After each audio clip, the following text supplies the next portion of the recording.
Fait qu'on est à un axe au Plaine-le-Breton où tu peux quasiment tirer un triangle entre le centre-ville d'Ottawa et le centre-ville de Gatineau, puis où il y aurait l'aréna. Salut à tous, bienvenue dans la brigade, bienvenue dans votre brigade, le seul podcast qui est 100% dédié aux sénateurs. Peut-être pas 100%, un petit peu moins que 100%. On parle d'autres choses aussi, puis WHL, puis de plein d'affaires. Aujourd'hui, je suis en compagnie de Jean-Philippe Fortin, Stu Savorin, puis un invité spécial qui est de moins en moins spécial parce qu'on le voit de plus en plus souvent. Je pense que c'est peut-être qui est venu nous voir quasiment le plus souvent dans les 3 dernières années. Jacob Barrette est avec nous. Comment ça va, Jacob? Ça va bien, vous autres? Ben oui, ça va. JP Fortin. Bonjour, Stu. bien bonjour. Bonjour tout le monde. Étiez-vous raqué après le dernier épisode? Comment ça s'est passé? Non, honnêtement, c'était plaisant. Ouais. Bel épisode. C'était le fun? Ouais, je me suis comme réveillé le lendemain matin, puis je ne savais pas si j'avais eu un rêve ou si c'était la réalité, mais c'était vrai, tu comprends? Ouais. Fait que, comme sur des roulettes. Tu as pu voir mon visage pendant une bonne heure et demie, ça t'a... Tu peux même pas savoir le nombre de photos que j'ai pris de ta Ça face sans ton consentement. Ah, j'adore ça. Hey, Jacob, re-bienvenue encore une fois. Vraiment content que tu sois avec nous autres. Dans le fond, tu vas passer l'épisode au complet avec nous. On va jaser d'une couple d'affaires, comme d'habitude, le même setup un peu qu'on fait avec un warm-up, avec une question de la semaine. Puis on va parler, juste un petit teaser, là, on va parler d'un événement spécial qui va se passer chez toi, chez ta deuxième maison, au 5e Baron, pour un des premiers matchs des sénateurs. En fait, ça va être un événement annuel. Exactement. Ouais. Cool. Fait que, perfect. Bon, fait que les boys, le gros sujet ces temps-ci, parce que il y en a pas tant que ça tourne autour des camps d'entraînement qui commençaient aujourd'hui officiellement avec tous les tests, toute la journée que les joueurs aiment pas, là, les tests physiques, comment haut tu sautes, comment loin tu sautes, combien tu benches. Combien tu benches, Stu? Ben écoute, c'est drôle que tu me demandes ça parce que j'ai vu que chez nous, le gym en bas a ouvert aujourd'hui. Fait que je te reviens avec la réponse la semaine prochaine. Tu vas nous dire ça demain? Ouais, Okay. Ouais. Back then, je devais bencher 3 plates, là. De chaque barre ou 2 d'un bord, une de l'autre? Moi, comment je le fais, c'est que je fais 3, je divise par 2, puis j'enlève une plate de chaque côté. Fait que ça me laisse la barre, dans le fond. C'est tout. Bon, trop de mathématiques. J'étais pas rendu là. Pour asseoir, je comprends rien. Fait que les boys, avec le camp d'entraînement, y a-t-il des joueurs qui sont officiellement sur votre radar? C'est la question officielle qu'on a posée. On a plusieurs personnes qui nous ont répondu, entre autres sur Instagram, donc on va vous lire ça tantôt. Mais Jacob, toi, personnellement, y a-tu un gars que tu regardes, que tu dis, ouais, lui, je vais tenir un œil dessus sur le camp d'entraînement, pendant le camp d'entraînement? Ben, c'est sûr que Tyler Clevin, pour moi, c'est un joueur qui va rester intéressant. Je sais que les opinions sont partagées un peu sur Eric Brandstrom, ce qu'on a fait avec. Je pense même que l'année passée, on en avait parlé à notre... je sais pas si c'était le premier épisode de la saison. On parle toujours d'Eric Brandstrom. Puis moi, je suis du camp qu'on avait quand même un joueur là, selon moi, qui pouvait être utile, qui était encore relativement jeune, une position qui est plus difficile à développer. Fait que j'ai comme l'impression qu'on s'est pas fait de faveur en le gardant pas sur l'équipe. Mais Tyler Clevin pourrait être quelqu'un d'intéressant. Fait que je garde un œil là-dessus. Puis c'est certain que Ridley Gregg, c'est quelqu'un que j'aimerais continuer à voir progresser dans l'équipe. Puis up de line-up, là, si on veut. Fait que c'est les deux que je vais regarder. Sinon, il y a les pros qui vont revenir tranquillement au jeu. J'ai des grosses questions sur... puis j'ai comme un peu identifié un à l'avant, un à la défensive, puis évidemment les gardiens de but. Mais je pense que c'est à ces 3 positions-là, puis ces 3 points d'interrogation-là, on peut avoir des bonnes saisons. Fait qu'on parle de Linus Ullmark, je parle de Thomas Chabot, puis de Josh Norris. Fait que si de ces 3 joueurs-là, on peut avoir une grosse saison, puis avoir des saisons auxquelles on s'attend, des Tim Stützle, des Brady Tkachuk, les jeunes qui vont continuer à bien travailler puis bien évoluer, je pense qu'on peut avoir une excellente saison.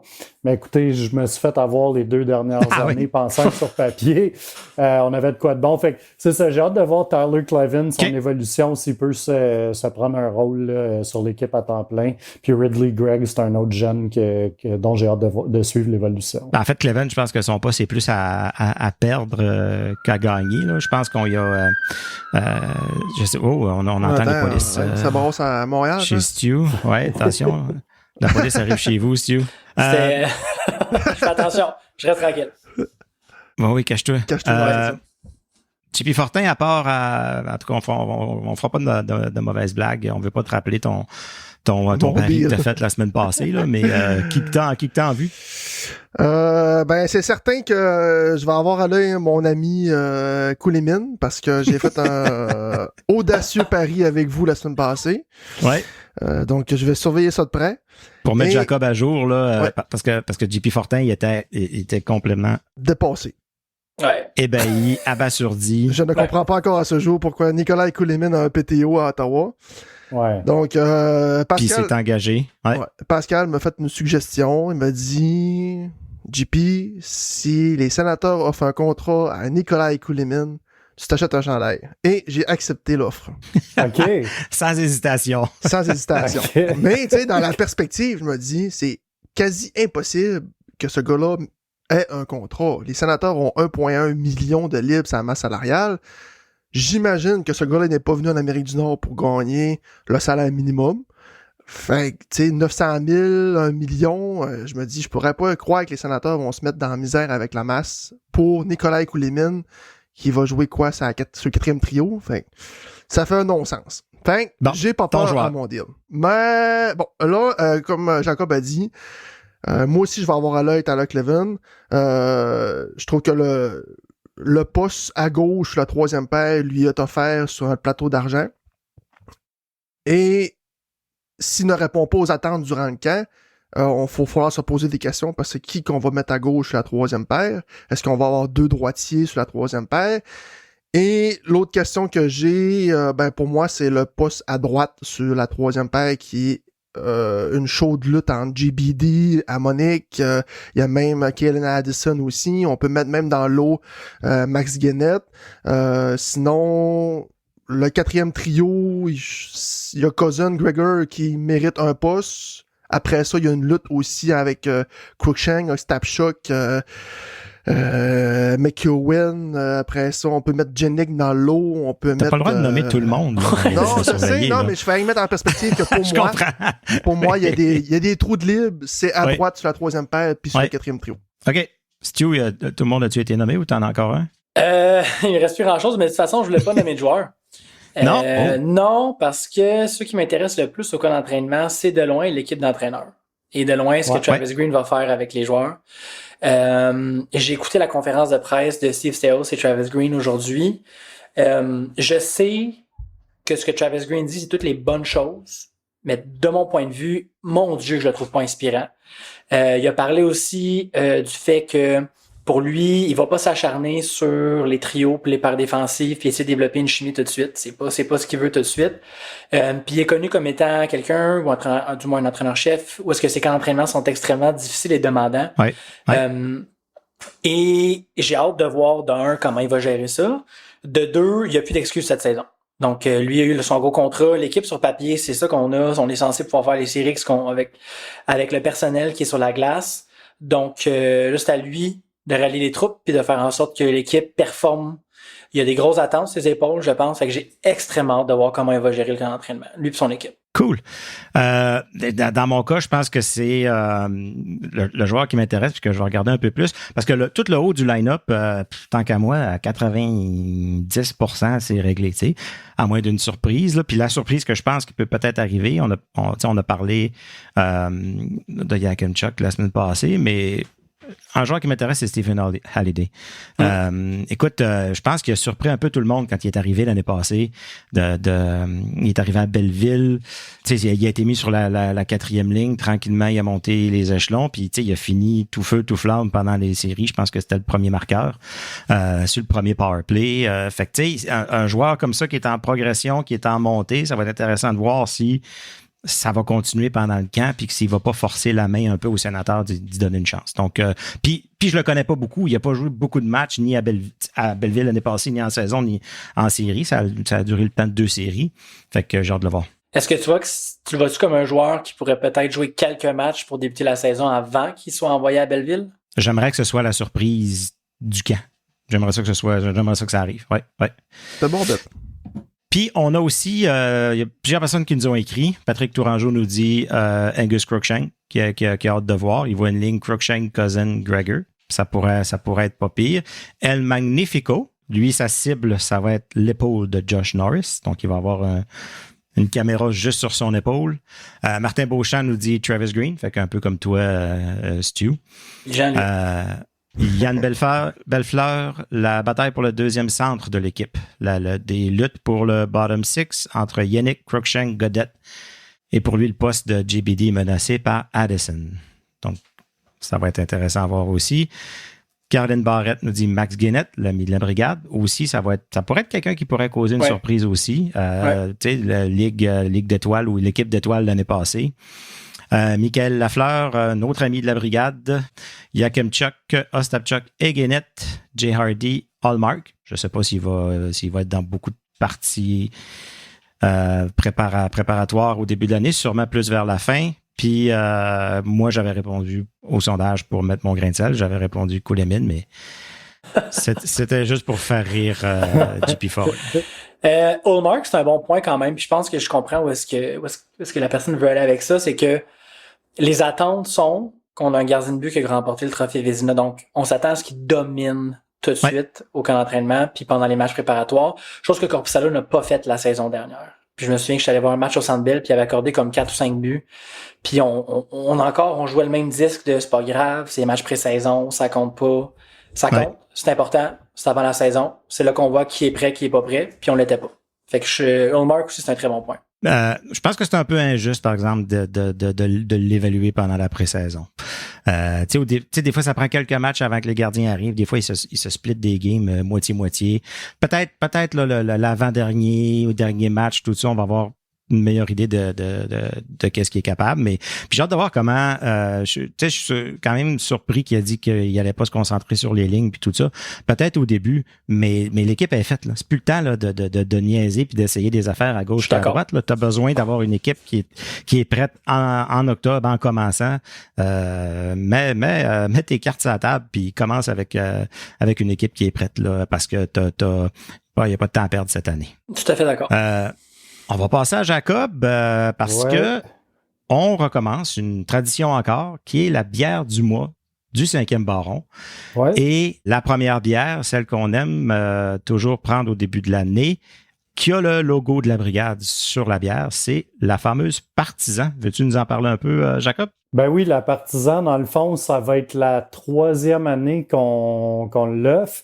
En collaboration, c'est ça. La Partisan, dans le fond, c'est une Pilsner allemande. Fait qu'une bière de soif blonde, lager blonde à 5%, hyper approchable, hyper buvable. Une bonne bière de hockey, mettons. Parfait. Tu reviens de jouer au hockey, tu regardes la game de hockey. Tu sais, c'est une bière passe-partout pour ça. Elle a une petite connotation, une bonne connotation européenne aussi, étant c'est un style historique aussi, les Pilsner allemandes. Fait que c'est la 3e année qu'on l'offre. La manière qu'on offre la Partisan aussi, c'est qu'on y a donné. Nous, on est la brasserie est située dans le secteur Elmer-Gatineau. Puis c'est très partagé, je te dirais, à Elmer, les fans entre Montréal puis Ottawa. On est si près d'Ottawa. On est littéralement à l'autre côté de la rivière de Kanata. Fait que, tu sais, Gatineau se trouve plus près, mettons, de l'est d'Ottawa. Nous autres, on est plus vers l'ouest. Fait qu'on est vraiment un saut de la rivière là, de l'aréna Ottawa. Fait que l'habillage de la canette, il y en a une aux couleurs des Canadiens, une aux couleurs des Sénateurs. Celle avec les Sénateurs, celle aux couleurs des Sénateurs, on la co-brand avec la brigade à chaque année pour mousser là, les joueurs, les acteurs de la francophonie qui œuvrent dans l'orbite des Sénateurs. Fait que c'est ça, il y a la brigade, il y a 5e baron, puis on essaye toujours de more the merrier. Party de le lancement de saison l'année passée, on avait DJ Prosper qui s'était joint à nous. Il ne sera pas là cette année, mais c'est un autre acteur francophone de la communauté des sénateurs. Fait qu'on essaye tout le temps de rassembler tout ce beau monde-là pour le début de la saison. Puis ça se fait tout le temps avec la première bière du mois qui est la Partisan. Fait que cheers. Oui. Moi, je bois pas avec vous ce soir. Je peux pas boire. Ben non. Pour des raisons de médicaments. Mais je vous laisse la déguster. Ah, certainement. Puis, je vais en prendre une à votre santé. On la débouche. Moi, sérieux, la Partisan, là, après une game d'hockey, là, il y a vraiment rien de meilleur que ça. Honnêtement, Jacob, il a mis le doigt dessus. Une Pilsner, après un entraînement ou un exercice physique, c'est encore meilleur que des électrolytes, approuvé par les médecins, ce que je dis. Donc voilà. Puis c'est maudit un peu ces styles-là. Des fois, on est porté à penser que ça ressemble énormément à des lagers hyper commercialisés de macro-brasserie. Mais comme n'importe quoi, là, tout est dans les subtilités. Puis c'est sûr, si t'en bois une toute seule comme ça, tu te dis, bah, ça ressemble à d'autres trucs. Mais quand vous faites vraiment un side-by-side, on peut aller chercher les subtilités, un petit goût un peu plus minéral, moins sucré, un houblonnage parfaitement dosé. Pas qu'il y a des très bonnes bières de macro aussi, mais souvent à une petite échelle comme ça, on peut y amener des mini-différences. Comme de l'année dernière à cette année, on a modifié la recette un peu pour descendre l'amertume un tout petit peu, fait que la rendre encore plus peintable puis accessible. Au niveau des ventes, Jacob, ça sort-tu beaucoup? Il en restera probablement plus pour l'ouverture de la saison, fait que ça a sorti extrêmement bien cette année. Puis c'est une bière qu'on a remarqué que d'année en année, elle a de plus en plus de succès. Elle sort une fois par année, mais on compte toujours la rebrasser potentiellement pour une présence des sénateurs en série. Mais les dernières années, on tire la plug un peu tôt dans la saison. Comme les sénateurs. Exactement. Fait qu'on souhaite de pouvoir la brasser puis de l'offrir au mois d'avril plus tôt que tard. Ah, ce serait parfait. Tu as parlé tantôt justement des événements, donc on annonce là, officiellement que le 12 octobre, puis tu parlais tantôt Partisans des Canadiens, Partisans des Sénateurs, ben là, ça va donner que le 12 octobre, au 5e Baron, on va faire un événement. Jacob, tu pourras nous en parler, mais ça va être cette fois-là contre le Canadien de Montréal. Parle-nous un peu de ce qu'on planifie là-bas. Ben, ça va être, si je me trompe pas, la 3e année qu'on fait un party de lancement de saison qu'on co-brand 5e Baron, la Brigade. Ça se passe chez 5e Baron, sa rue principale à Elmer. Comme l'année passée, nos amis du camion de rue, les food trucks, vont être sur place. On va chauffer un peu la terrasse. On met un écran géant dehors avec des haut-parleurs. On s'installe, on s'amène des couvertes. C'est tout le temps, ça dépend un peu de la météo, quoique si la tendance se maintient, il va faire chaud. À date, ça va bien. Il y a un écran à l'intérieur aussi. On a rajouté des trucs au courant de la saison passée. On donne des cartes quand les gens arrivent. Si le joueur que vous avez marque, on vous donne un petit quelque chose en échange. Si vous avez trop consommé, vous pouvez prendre une canette pour emporter. Il y a tout le temps des petits trucs le fun qu'on fait avec ça. Mais cette année, si je me trompe pas, c'est le 2e match de la saison qui tombe un samedi, qui tombe contre les Canadiens de Montréal. Fait qu'on s'entend à beaucoup de monde. Puis c'est ça, un autre beau party. Là. C'est quelque chose qu'on va continuer de faire de façon annuelle. Puis on attend une bonne saison. Où on rentre dans la saison avec beaucoup de confiance là, pour faire lever le party. Fait que j'espère avoir une bonne saison cette année, mais on attend beaucoup de monde pour samedi 12 octobre. Puis les auditeurs de la Brigade, gênez-vous pas, venez nous voir. Moi, je vais être là, Stu va être là. JP Fortin, évidemment, sera pas sur place pour cet événement-là. JP on va mettre le gros écran. On peut faire ça. On va écouter la game en Zoom. Exact. Ça serait parfait. JP Fortin qui sera pas là, d'autres obligations familiales. Fait que, tu sais, l'année passée, on était resté bien surpris. Il y avait entre autres Gustavo qui était venu, qu'on a eu sur l'épisode vers la fin de l'année, là, qui était venu nous jaser et puis nous dire qu'il écoutait l'épisode. Fait que c'était un peu, c'était super le fun. Fait que s'il y a d'autres gens qui veulent venir serrer la main, jaser des sénateurs puis de n'importe quoi, là, ça va être contre les Canadiens. Il va y avoir beaucoup de partisans. Je vais essayer de pas me battre, mais je peux rien promettre. Donc, Stu, ça se peut que tu aies besoin de me défendre. Il n'y a pas de problème, Pascal, tu sais que je ferai n'importe quoi pour toi. Il bench 3 plates, il est correct. Mais il court vite aussi, il court plus vite que moi, fait que si on sauve les deux, je suis fait. Ben, c'est comme avec un grizzly, faut pas que tu cours plus vite que l'ours, faut que tu cours plus vite avec la personne avec qui tu te sauves, tu comprends? C'est ça qui est mon problème. Fait que non, mais c'est un on veut voir les partisans des sénateurs là, on veut que la place soit remplie de chandails noirs, rouges et or. Puis moi, Pascal puis Jacob, on va être là. Puis moi, je vais mettre 3 chandails, rien que pour balancer la quantité de chandails. Ça va être légal, mettons. Je vais mettre lui. Ouais. Fait que je vais mettre Pajot, je vais mettre Chabot, puis je vais mettre Neil, juste pour OK. Pas ton Peter Regan? Ma toughness. Non? Peter Regan, je peux me le mettre autour de la taille, là. Ouais, OK. Bon, je pensais que tu amènerais ta chemise en léopard, mais je vois que non. Ça sera pour un prochain événement. Contre une autre équipe. Ouais. Aussi, au 5e baron, vous présentez les matchs des sénateurs. Ben, c'est ça, on est ouvert du mercredi au dimanche. Ouais. Fait que tous les matchs pour lesquels on est ouvert, s'ils jouent dans l'Ouest puis ils commencent à 10h, oui. On est habituellement fermé. Okay. Mais tous les matchs, lorsqu'on est ouvert, on les diffuse. On diffuse aussi les matchs du Charge d'Ottawa, oui. les charges. Fait que c'est ça, je suis sûr qu'on va en jaser un peu tantôt aussi. Cool.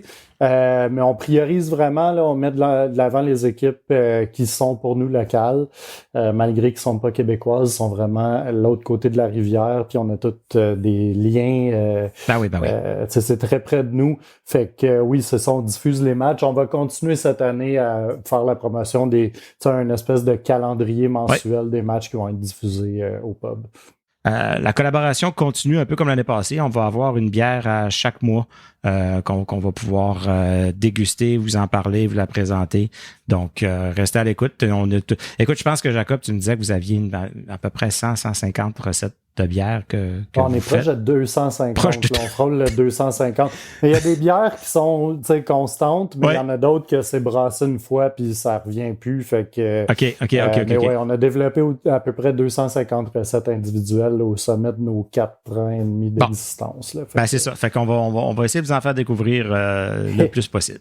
Ouais. Fait qu'il va falloir faire le podcast encore pendant 10 ans, on n'aura pas le choix. C'est maudit, hein? Avant de continuer, je vais vous parler rapidement de ma compagnie, Smart Cycle.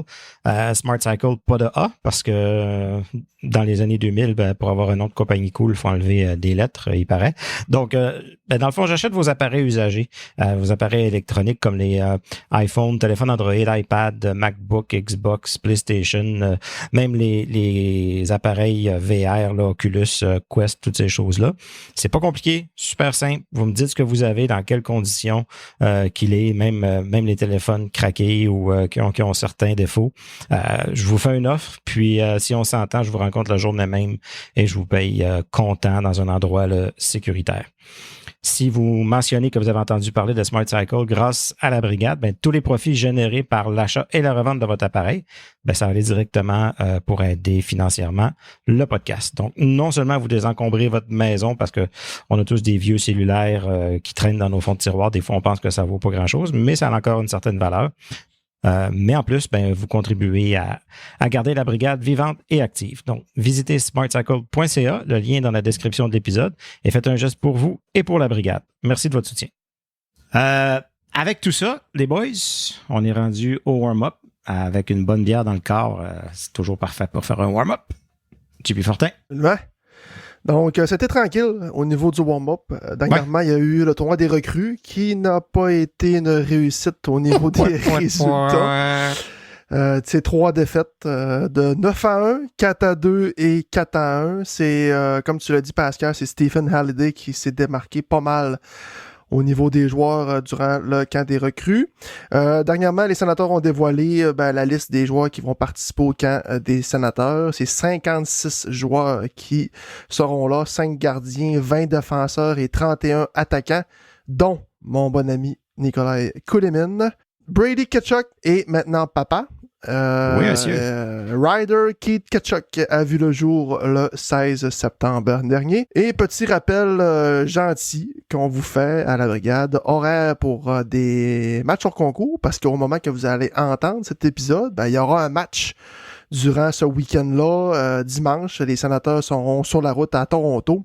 Le mardi 24 septembre, ils seront à Ottawa pour y affronter les Leafs. Jeudi le 26 septembre à Ottawa pour y affronter les Sabres de Buffalo. Dimanche 29 septembre à Ottawa contre les Pingouins. Mardi 1er octobre à Montréal. Vendredi 4 octobre à Détroit. Et on conclura le match, le camp d'entraînement, le samedi 5 octobre à Ottawa contre le CH. Il y a un total de 7 parties préparatoires pour la troupe de Travis Green. Et au niveau de notre équipe féminine, la Charge d'Ottawa, ça a été très tranquille. Il s'est pas passé grand-chose. Sinon, dans les sujets, écoute, on peut parler, vu que il n'y avait pas vraiment de sujet sur la charge. Jacob, voulais-tu nous...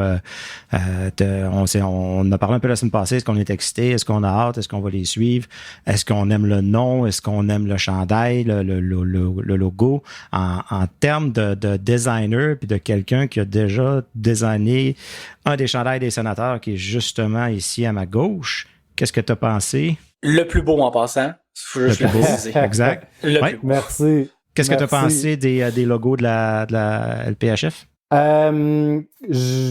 J'ai trouvé... écoute, j'ai trouvé qu'il y en avait certains qui étaient amateurs. Là, j'ai pas vraiment passé trop de temps. Écoute, j'ai pas ma langue dans ma poche quand ça vient au design d'uniforme. C'est ton sujet, là, de sport. Ouais. J'ai été particulièrement déçu, je pense, du logo pour Ottawa.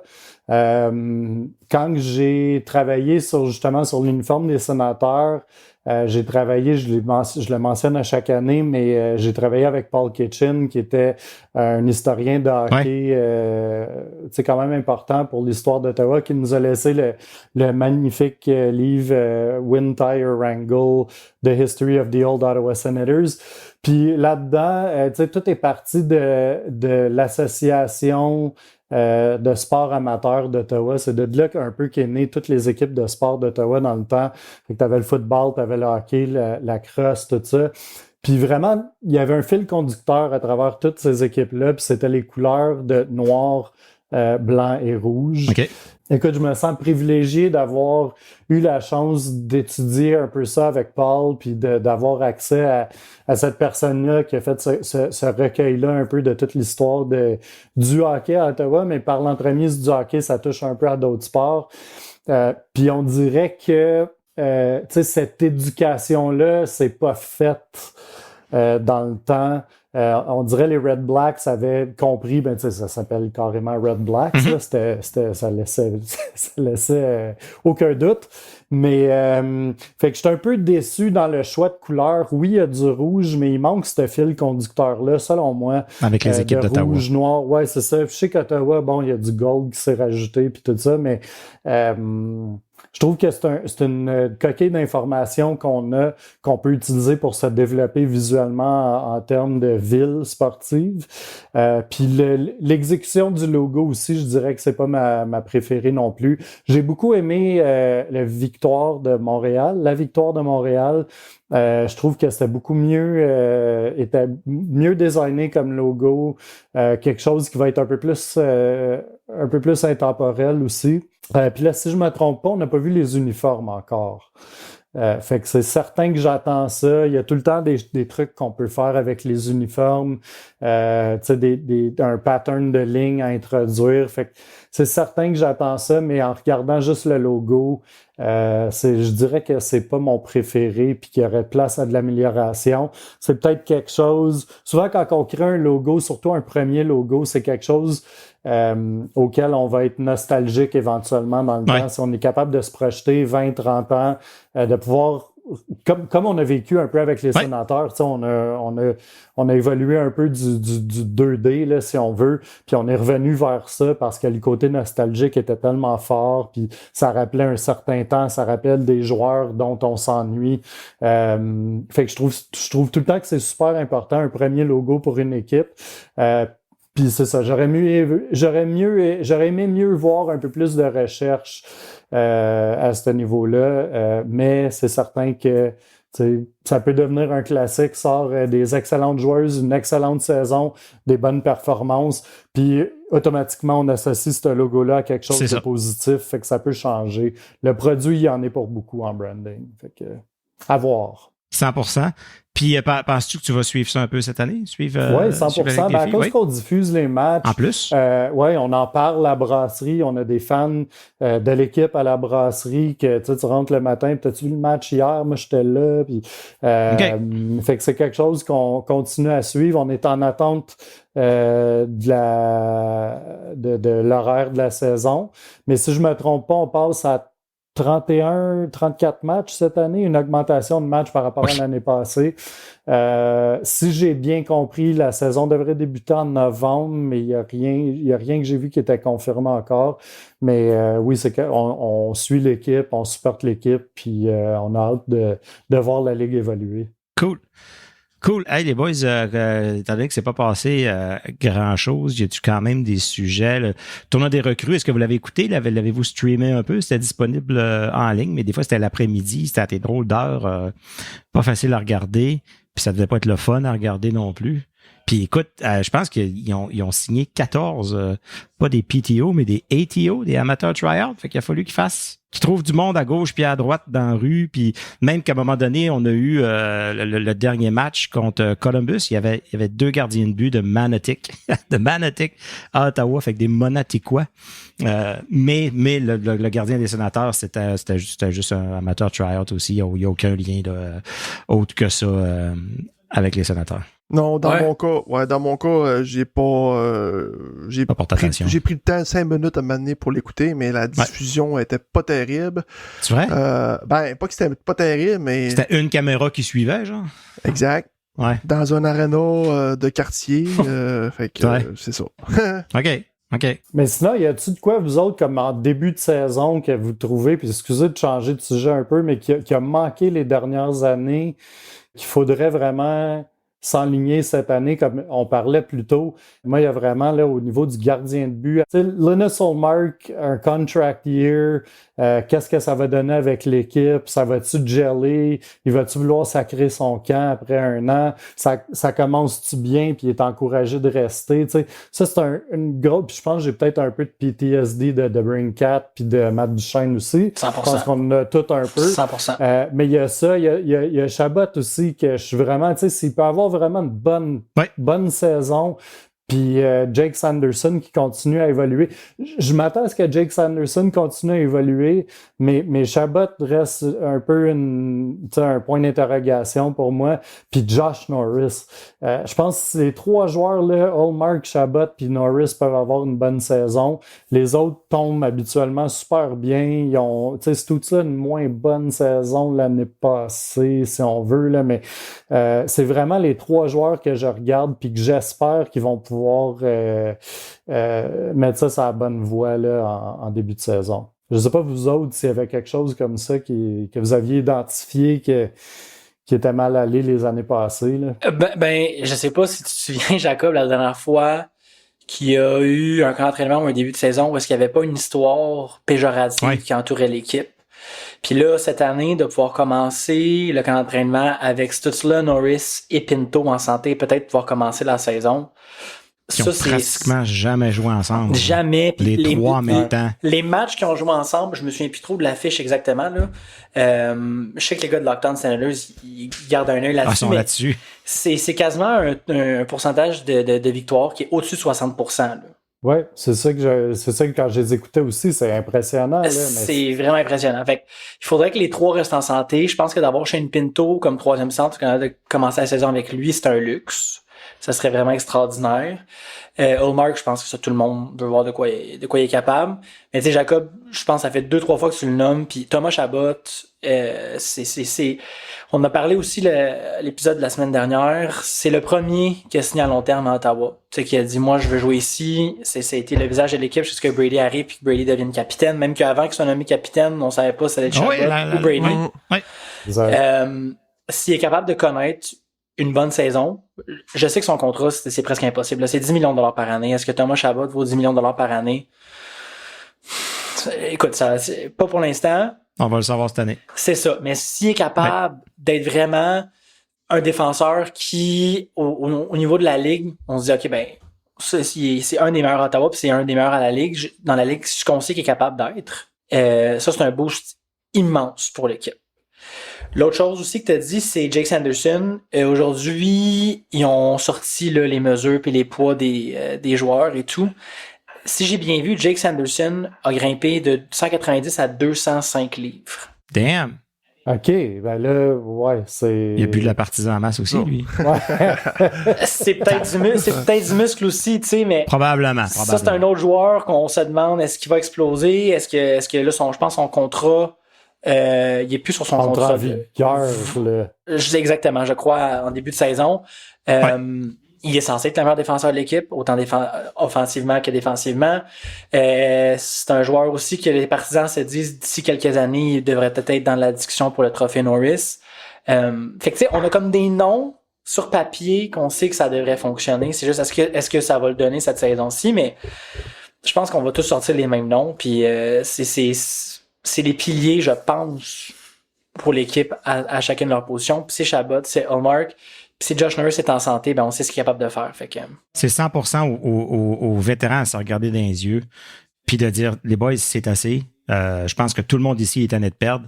Tout le monde ici a juste un objectif. Brady, nouveau papa, a vu son frère gagner la coupe. Il devrait être crinqué comme 10. Il n'y a plus d'excuses. Parlez-moi plus du coach. Parlez-moi plus de rien de ça. Si vous aimez pas ce coach-là, il y en aura pas d'autres, puis ça va commencer à être les joueurs qui vont partir. Fait que je pense que c'est l'année où est-ce qu'il faut que la colle pogne, sinon ça va être difficile pendant encore quelques années. Bon, on a-tu amené assez de bons vétérans pour travailler avec l'équipe? Parce qu'à défense, si je regarde ça, tu sais, ton vétéran, c'est quelqu'un qui a quand même eu de la misère dans les dernières années. Jensen? Chabot, c'est ton vétéran. Ben, Jensen... Tu sais, oui, par défaut, c'est ton vétéran, ouais. Mais tu sais, t'as-tu amené vraiment la personne? Si je me trompe pas, Jensen n'a jamais été dans le groupe de leadership d'aucune des équipes où il est passé. Tu veux dire juste être capitaine puis assistant? Ou, ouais, non, peut-être pas. Je penserais pas. Tu sais, je pourrais pas. Mais je pense pas, je le connais pas énormément, Jensen, je vais l'admettre. Mais tu sais, je m'attends pas à un type Mark Method qui s'en vient dans l'équipe pour un peu stabiliser. Avoir cet effet-là un peu. Fait que je ne sais pas, tu sais, je regarde ça. David Perron. Ouais. Tu sais, cool, OK. Mais c'est ça, je sais pas, j'ai comme encore. C'est simple. Stéo, ça a amené 4 gars qui ont gagné la Coupe Stanley. Ouais. Jensen, Cousin, Perron, puis Amadio ont tous gagné la Coupe Stanley. Puis je pense qu'il l'a dit en point de presse aujourd'hui. Est-ce que c'est des bons vétérans pour le mix de jeunes? De toute façon, je pense pas que ça va passer par ces gars-là. Ça amène une certaine profondeur. Moi, c'est vraiment le core de l'équipe qui doit passer au prochain niveau. Parce que moi, à mes yeux, si ça ne fonctionne pas encore cette année, moi, je brise le core. Encore le brasse. Exactement. Puis moi, je pourrais en revenir à ta question des inquiétudes de début de saison. Là, pour qu'est-ce que je m'attends en début de saison? Ben, faut partir fort. Puis je sais que Pascal, dans le dernier épisode, tes inquiétudes, c'était octobre, novembre, et après ça allait popper. Mais ce qui nous a tués, c'est les mois d'octobre et novembre. Fait que les sénateurs n'ont comme pas le choix de partir fort puis d'être constants parce que le manque de constance dans la dernière saison a été flagrant. Et j'ai surtout hâte de voir, tu sais, Stu tantôt t'as dit Travis Green, que t'as hâte de voir ce qu'il va faire en camp d'entraînement. Moi, j'ai hâte de voir la structure qu'il va apporter sur la glace, que DJ Smith n'a jamais été capable de faire avec ces gars-là. Effectivement. Puis tu sais, ce que tu viens de dire, le début de saison, c'est important. Je pense que le taux... Donc, rendu à l'Action de grâce américain, qui est au mois de novembre, les équipes qui sont dans une position de faire les séries, à 88 ou 89% font les séries. Ouais, c'est réglé. Fait que ça, c'est pas compliqué, là. T'as à peu près 6 semaines pour savoir si tu fais les playoffs ou non. Ah, c'est fou. Cette année, il y a pas de... Avec les points bonus, là, avec les points en prolongation, là, t'en as pas. C'est tellement dur de gagner du terrain. Tu peux pas te permettre de perdre le premier match contre Buffalo puis de dire c'est pas grave, on va l'avoir la prochaine. Puis non, c'est là. Tu t'es gagné tout. C'est la première saison, je pense, qu'on va commencer où il y a comme pas de genre de jus de Melnick là, qui va rester sur l'équipe. Ouais. Tu sais, l'année passée, on s'était fait stiffer un choix de première ronde pour des erreurs, puis ci, puis ça. Puis tu sais, tu commences la saison, puis t'es le laughingstock de la Ligue. Ouais. Vraiment. C'était vraiment difficile à ce niveau-là. Là, cette année... OK, tout est beau, tout le monde est là, tout ça. J'ai encore un peu la déception. Tu sais, au début de l'été, avant le 1er juillet, on parlait faut vraiment aller chercher un défenseur pour solidifier la défense. Ouais. Je suis pas convaincu qu'on est allé. On regarde ce qui s'est fait, puis Jensen, j'ai hâte de voir, puis j'y souhaite, puis j'espère comme tout le monde, mais je m'attendais à plus que ça. Fait que c'est un peu là. C'est sûr que Linus Ullmark, c'est un bel ajout. Ça peut cacher beaucoup de défaillances. Ça peut cacher, ouais. Mais en termes de partisans, puis qui anticipe la saison, le fait qu'il y a seulement une année de contrat qui lui reste, tu sais, j'ai pas un super bon goût, je te dirais, du fait qu'on n'a pas ajouté un défenseur assez sexy, disons, pour compléter le top 4, puis un gardien qui est... ça pourrait être notre prochain gardien pendant 8-9 ans, là, si tout va bien. Ouais. Mais du fait que tu regardes ce jeune-là qui a... Ullmark a 30 ans, si je me trompe pas. Ouais. Moi, je pense qu'il va le pogner durant la saison. Ou il va avoir 30 ans. Fait que tu sais, si tu regardes lui historiquement, les histoires pour lui des sénateurs, c'est pas les Glory Days que nous autres on parlait de... On garde-tu Redden ou Chara, puis Alfredson, puis tout ça. Fait qu'il y a comme un stigma qui a suivi les sénateurs. Je le blâme pas de pas vouloir signer tout de suite avec... Tu sais, je veux dire, l'année passée, tu regardes le début de saison, on perd un first round pick, si ça. Fait que c'est important à plusieurs niveaux, pas juste pour gagner la saison, mais je pense pour jouer à la grande séduction avec Linus Ullmark, démontrer qu'on est une équipe qui est capable de gagner, mais de deux, une franchise qui est en shape, puis qui est sérieuse, puis qui est sérieuse. Qui est capable d'offrir des contrats puis une chance de gagner sur plusieurs années. Parce qu'au bout du compte, c'est ça que les joueurs ils veulent. Oui, OK, ils veulent être bien traités, ils veulent des belles organisations, ils veulent être bien dans la ville puis tout ça, mais ils veulent savoir qu'ils sont dans une organisation qui vont tout faire pour gagner puis tu sais pour faire du coq à l'âne là, ou du coq au vin, je me rappelle jamais de la recette. Tu sais, Sidney Crosby vient de signer un contrat de 8,7 millions encore une fois aujourd'hui.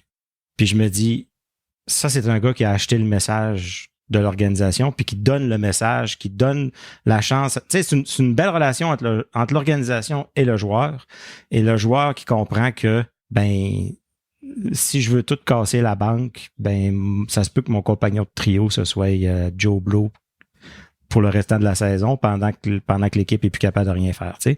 Fait que tu veux savoir que c'est une organisation sérieuse, puis dans le sens où ça va d'un deux bords. Fait que puis je pense que les sénateurs, dans un certain point, à pas y mettre de pression, puis à pas ouvrir les négociations tout de suite, puis à pas le presser à dire « Ah ouais, signe, puis de le faire sentir un peu comme dans un piège. Le laisse s'installer, écoute, ça fait un an, Andlauer, là, pas mal, presque jour pour jour ou à peu près. Il y a eu un an pour faire du ménage, puis maintenant, il commence à essayer de donner une nouvelle image à cette équipe-là. Fait que, c'est comme tu dis, c'est comprenable à 100% que Mark se garde peut-être une petite gêne, mais je pense qu'ils s'en vont dans la bonne direction, mais les succès sur la glace va dicter le futur dans les buts de cette équipe-là. Andlauer a fait du bon travail, je trouve, pour ramener la franchise où elle devait être. T'sais, que ce soit de Daniel Alfredson qui est de retour, Lyndon Sluage, Cyril Leader à la tête de tout ça. Il y a des trucs qui se passent au niveau des discussions des plaines Le Breton, tout ça. Il a vraiment ramené le bon monde. Oui. Écoute, on parle d'engager du monde. Ian Mendez puis Sylvain Saint-Laurent, je pense pas qu'il aurait pu choisir deux meilleures personnes pour communiquer avec les fans de Ian Mendez à Ottawa et ailleurs. Je veux dire, c'est il y a une notoriété top, the best of the best. Puis ensuite de ça, Sylvain Saint-Laurent qui est hyper crédible, tu sais, qui est quelqu'un qui est vraiment capable d'aller chercher les détails, qui a le pouls sur le marché. Fait que tu sais, je vois vraiment les moves, puis le personnel qui est mis en place, ça se fait pas du jour au lendemain. C'est quelque chose que la franchise avait pris des années à établir. C'est du monde qui avait compris que on commence avec des jeunes fans qu'il va falloir qu'on amène où ils vont avoir le pouvoir d'achat pour ensuite. Puis tu sais, ça a été comme un peu effacé pendant une certaine période de temps. Puis là, le travail est comme à recommencer. Fait que ça va prendre du temps, je pense, à ramener cette franchise-là où ce qu'elle est reconnue. C'était une franchise qui jouissait d'une excellente réputation là, dans le temps, à l'échelle de la Ligue. Là. C'était un des top world-class organizations. Excusez les anglicismes sur le podcast. On va mettre les sous-titres en dessous, c'est correct. Ouais, c'est bon. Mais tu sais, je pense qu'ils ont commencé à faire les bons gestes pour rétablir ça. Puis ceux qui le voient, il y en a dans la communauté qui le voient puis qui reconnaît qu'ils essaient de remettre ça, mais pour des joueurs qui œuvrent dans la ligue puis qui perdent le fil des idées de ce qui se passe à Ottawa, ben pour eux, ils reviennent peut-être à l'Ottawa qu'ils ont connu des 10 dernières années. T'sais. Fait que je pense que ça va être un travail de longue haleine, ça va prendre du temps, mais ils semblent bien le faire. Fait que je suis au moins encouragé par ça, mais c'est certain que pour des résultats concrets et rapides, c'est peut-être là que dans quelques années, on va attirer le défenseur plus sexy parce qu'on va avoir établi une certaine notoriété puis une crédibilité. Fait que j'ai hâte de voir ça se développer. Cette année, c'est comme un premier gros test. Mais c'est ça. À long terme, j'ai hâte de voir ce qui va se passer avec la franchise. Puis tu as parlé tantôt rapidement de l'Arena. On est sur le point d'avoir une espèce d'entente. Là, on disait que le mois de septembre, c'était vraiment une date critique. Ça l'était en septembre l'année passée. Ils ont réussi à négocier une extension d'1 an pour avoir le temps d'arriver. C'est pas le 20 septembre, la date limite, me semble, que j'ai vu ça. C'est ça. Puis apparemment, les deux côtés sont intéressés, les deux côtés veulent s'entendre. Fait que d'après moi, ce qui va arriver, c'est que oui, il va y avoir une entente. Mais écoute, même si tu as une entente, il y a encore un paquet de dossiers à régler. La décontamination de ce terrain-là, le trafic autour de l'aréna, le stationnement. Il va falloir qu'ils s'entendent avec les Premières Nations de ce terrain-là. Il y a un paquet de dossiers quand même à régler. Puis Delaware a été clair, si c'est pas là, ce sera ailleurs. Puis ce que j'ai aimé d'Andlauer, c'est qu'il dit, écoute, puis il mentionne souvent, il dit, oui, je suis le propriétaire majoritaire de cette équipe-là, mais c'est pas à moi. Je suis le gardien de l'équipe pendant que j'en suis le propriétaire, mais l'équipe appartient à la communauté d'Ottawa. Puis pour le long terme de cette organisation-là, pour les gens d'affaires, pour tout le monde, ça prend un aréna plus proche du centre-ville.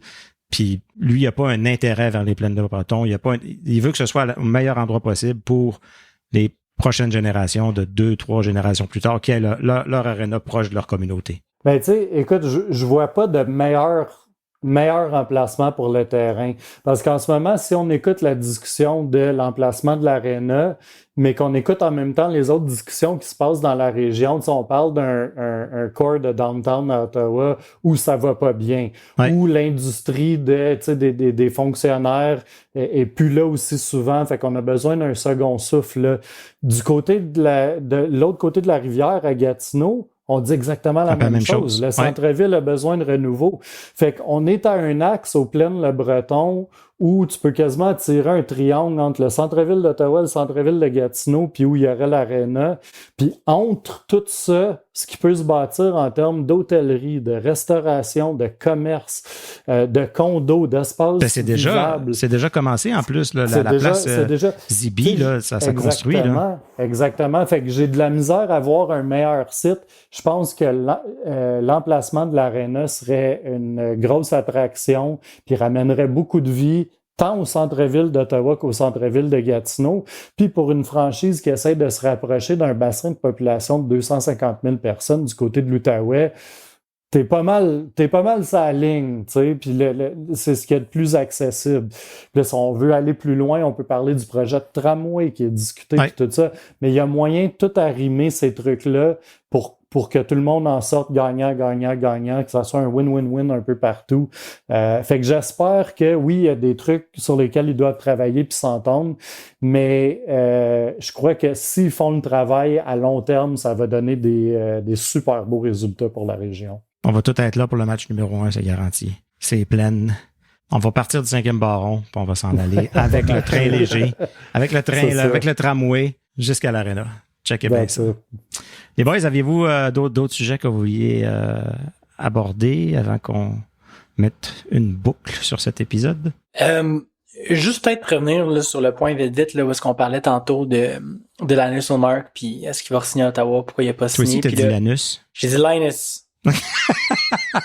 Essaye pas, Pascal. C'est ton micro. Essaye pas de nous mettre tout dans le même bateau que toi. Vous avez touché sur tous les points de ce que Michael Andlauer a amené à l'équipe. Je pense que quand on a amené, par exemple, de Brinkett, puis tout le monde a eu un PTSD parce que justement, on le savait dès le début qu'elle allait pas revenir. Je pense que Michael Andlauer, avec tout ce que vous avez dit, il amène une certaine crédibilité au niveau des joueurs qui vont venir ici. Puis effectivement, Jacob, comme tu as dit, on n'a pas été capable de signer un joueur sexy cet été pour jouer à côté de Thomas Chabot. Puis je peux le garantir que c'est pas Nick Jensen que l'organisation avait comme cible pour défenseur droitier numéro 2. Là. Ça, c'est impossible. Fait que ça va venir, mais je pense que en allant chercher un joueur comme Ullmark, même s'il n'y a pas de contrat, la crédibilité, la stabilité que Michael Andlauer amène peut faire en sorte que ce joueur-là signe. Puis là, si ce joueur-là, il signe, là, c'est comme un effet boule de neige, puis il y a d'autres joueurs qui vont venir, puis ils disent, ben mon Dieu, OK, ben il y a quelque chose qui se passe à Ottawa, tu sais. Fait que, à ce niveau-là, je pense que c'était super important de le dire. Surtout un gardien. Exactement. Ça a été tellement difficile pendant des années que s'il voit un gardien de sa stature décider que je veux être ici pour des années, ça lance tout un message. Mais reste que ça prend les résultats sur la glace. Même si Ullmark signe un beau contrat, puis s'il n'y a pas de résultat, il ne signera pas. On est d'accord d'araignée dans la cave, ça va pas. Ouais. Exactement. Fait que je pense que pour les partisans, c'est important de comprendre que il y a une stabilité qui est installée puis qui va venir. Il y a une crédibilité maintenant, puis oui, les résultats sur la glace, ça reste à prouver, mais je pense que tout ça va venir. Puis on se dirige vraiment vers de meilleurs jours comparativement à où est-ce qu'on s'est fait dire en 2017. Ben, l'équipe, si elle n'est pas à Ottawa, je la vois très bien l'autre bord de la rivière. Puis c'était comme un genre de menace. C'est pas ça, là. Comme tu as dit, Pascal, c'est que l'équipe est aux partisans. Puis lui, c'est un peu le gardien de l'organisation. Puis il veut juste s'assurer que on revient à nos jours glorieux. Oui. Nos amours. Non, ça, c'était les Expos. Ouais. Ben, moi, j'ai juste un dernier truc. J'ai une petite pensée pour le début de saison à mon ami Jeff Kyle qui est décédé l'année passée. C'était l'ancien vice-président du marketing chez les Sénateurs. C'est avec lui que j'ai travaillé. Et puis Paul Kitchen sur le projet d'uniforme en 2007. Puis Jeff était avec l'équipe depuis les tout débuts. Il faisait partie de l'équipe qui était allée en Floride avec Bruce Firestone. Oui. Fait que ça va être la première saison des Sénateurs qui va être entamée sans Jeff. Puis j'ai juste une petite pensée pour lui, sa famille. C'était un grand passionné des Sénateurs, évidemment, puisqu'il était un des fondateurs. Fait que, un peu le cœur gros de perdre Jeff. Mais petite anecdote, quand j'ai travaillé sur le chandail avec eux, j'avais fait les écussons sur les épaules, ça disait Ottawa Senators sur les deux côtés. Oui. Puis Jeff, il voyait dans le mérite de me faire travailler sur ce chandail-là le fait que j'étais Gatinois. Puis il dit, ben non, mais toi, t'es un fan francophone des Canadiens de Gatineau. Pourquoi t'as pas mis l'autre patch en français? J'aimerais ça que tu mettes l'autre patch en français. L'équipe est bilingue. L'équipe est présentée de façon bilingue. Ouais. Je pense que c'est le premier chandail qui a été comme officiellement bilingue, si on n'inclut pas les patchs d'anniversaire puis tout ça. Fait que c'était vraiment le crédit allait à lui pour cette pensée-là envers les francophones. Puis j'ai le chandail là en avant de moi ici, fait que une petite pensée pour eux autres. Belle tranche d'histoire, puis c'est ça, nos sympathies puis nos pensées de la part de la brigade, toute la communauté de la brigade envers Jeff. Merci de nous faire penser à ça. Puis merci encore d'avoir été là, Jacob. Toujours une tradition à toutes les années. Puis tu sais, ça donne qu'en plus d'être un partenaire, ben tu connais ton hockey, tu connais tes Sénateurs. Puis c'est toujours le fun de jaser avec toi. C'est clair, c'est concis, c'est détaillé. Écoute, on va en reprendre cette année à un moment donné, c'est certain.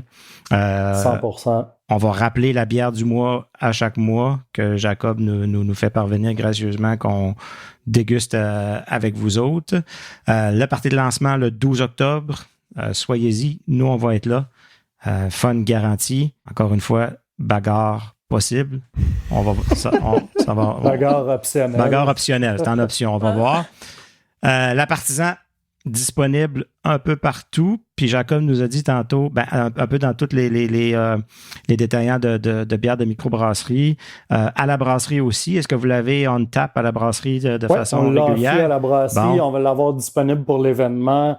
On va l'avoir disponible aussi pour notre Oktoberfest qui se passe à la fin du mois de septembre, étant donné que c'est une bière allemande. Fait que, mais attendez pas. Attendez pas, parce que pas, il en reste quand il n'y en a plus, il n'y en a plus. Quand il n'y en a plus, il n'y en a plus. On espère qu'elle revienne en avril. Venez pas chez nous, il n'y en aura plus non plus. Donc, c'est ce qui complète l'épisode de La Brigade. On vous invite à consulter, évidemment, labrigadepodcast.ca pour accéder à tous nos épisodes et évidemment rien manquer. Vous pouvez aussi nous suivre sur X, Instagram, Facebook. Et les boys, en terminant, est-ce qu'on a un mot de la fin? Je laisserai à Jacob, moi. Ouais. Go Sens Go. Je nous souhaite un gros début de saison, pour vrai. Là, ouais. Un bon début de saison, good vibes. On continue ça jusqu'à la fin de l'année. On a toujours une bonne deuxième moitié de saison. Bon, gros début de saison. Là. Ça serait vraiment, vraiment important cette année. C'est ce que je nous souhaite. Puis je pense que si on a ça, on est en position de faire du bruit tard dans la saison, puis même dans les séries. Excellent. Let's go! Donc, c'était La Brigade, le seul podcast francophone qui traite ou qui est dédié aux sénateurs d'Ottawa et du hockey dans la région. À la semaine prochaine. Cheers.